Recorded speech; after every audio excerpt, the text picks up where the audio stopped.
The Old Testament law, including the Ten Commandments, are not valid today.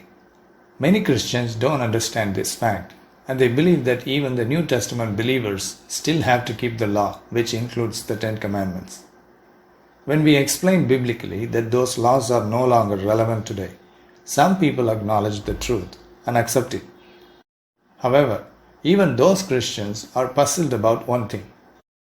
If the Ten Commandments are not relevant today, then how do we know what is right and what is wrong? How do we live a holy and righteous life without the law? How do we teach our children how to live? These are the questions that come up when they know that Ten Commandments are not valid today. Christians traditionally have their children learn Ten Commandments in Sunday school, and in many families they have those commandments printed and hung on their walls. So if we remove those commandments from home, it might mean that the children are without any law, and hence that will lead them to wicked lifestyle. We've been brought up in a belief system that the laws are required to prevent sin. Christians erroneously believe that the laws somehow exterminate evil in our lives. Laws were never given to eliminate evil. In fact, in Romans chapter 5 verse 20, the Bible says that the law came in so that the sin would increase. So it is not true that laws are required to keep evil away.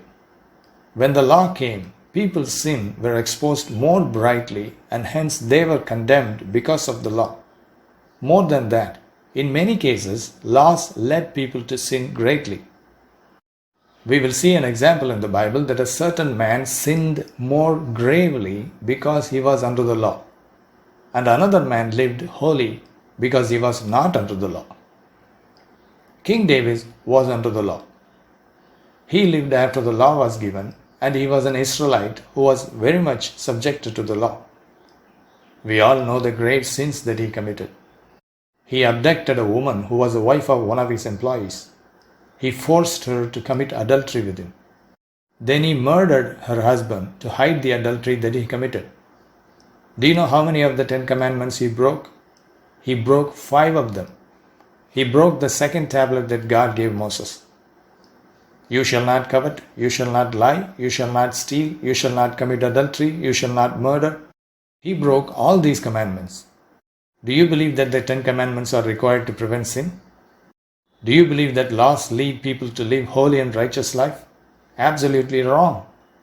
Laws were never intended for that purpose.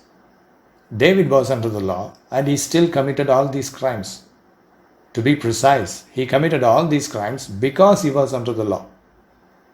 On the contrary, before the law was given, we could see an example that people lived relatively holier lives. Who would be such an example? None other than Joseph in the Old Testament. He lived long before the law came. He was not under the Ten Commandments, and we know how righteous he was. When Potiphar's wife tempted him, he ran away. Why did he run away? Was he afraid of the law? No. Did he know the Ten Commandments? No. He had faith in God, and that was enough for him to abstain from evil. If we compare David and Joseph, we should see not only how the law was not required to stay away from sin, but also how the law would keep someone under the clutches of sin. How did Joseph end up being tempted? He did not approach Potiphar's wife. She approached him. He did not go to Potiphar's house by himself. He was sold to Potiphar as a slave. He did not go to Egypt on a trip. His brother sold him to the Midianite traders and they took him to Egypt by force. So Joseph had nothing to do with the circumstances which led him to be tempted. But he ran away to abstain from sin. What about David, who was under the Ten Commandments? He put himself in a situation to be tempted. He should have gone to the war as a leader, but he did not go and stayed in his palace. He put himself in a situation to be tempted and he planned and willingly committed adultery and murder.